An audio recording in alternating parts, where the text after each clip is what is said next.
in the theater with the... Not with an audience. Those are usually fun for you as you're in the movie, and then you're a movie that's a comedy, to see the laughter, because unlike theater, making a movie is the opposite. You don't get to see reaction. Yeah. Right. But you get to sit there and watch it and feel. Do you like doing that? So were people laughing? Yeah, of course they were. Otherwise, I wouldn't have brought it up.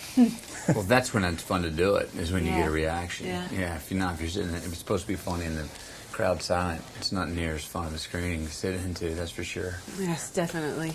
Were you looking to do a romantic comedy? I know you've done a few in the past, and was it, or did it just come your way when you saw the script? I kind of just fell into my lap. I was lucky. Yeah. What about you, Matthew? I read it and liked it a lot. So, I mean, I wouldn't say it fell in my lap. I got in it pretty early. I liked it a lot, and then met with Waters and the director, and it was a great script. It looked like it was going to be a ball, and it had more full-on comedy than most of these films do. When they pitched it, did they say A Christmas Carol without the Christmas? I don't know. I didn't expect it to be that. The Scrooge of love, yeah. It's an interesting twist on that. I mean, usually you just see the Christmas Dale or Scrooge. There's no real Scrooge, though. It's the opposite. Your guy is quite happy. He seems it. Yeah, he's not a bah humbug. No. He's just kind of going Well, down. except about marriage. Yes, very bah humbug about marriage. But he says if it's for someone else, it's all right. It's just not for him or his brother.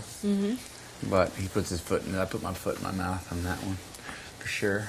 What about the guy you play, the playboy, the way he has these women wrapped around his finger, a little finger? I mean, have you really ever met anybody like that? Because I haven't really. I've seen similar, or people that think they're like that. I've seen some guys that are similar.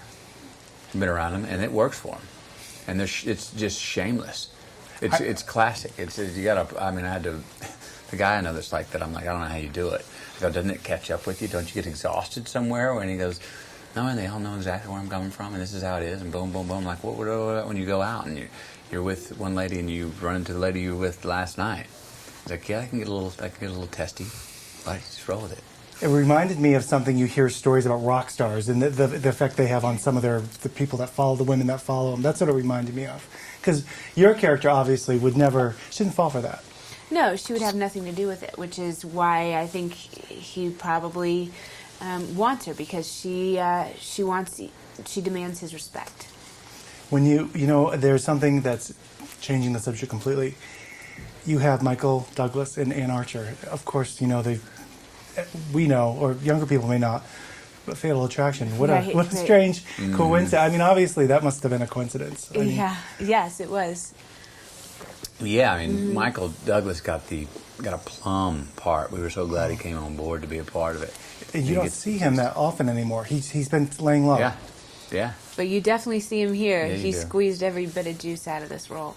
And we're going to leave it at that. We've been wrapped. Congratulations. Right. Good Thanks. to see you. Thank you so much.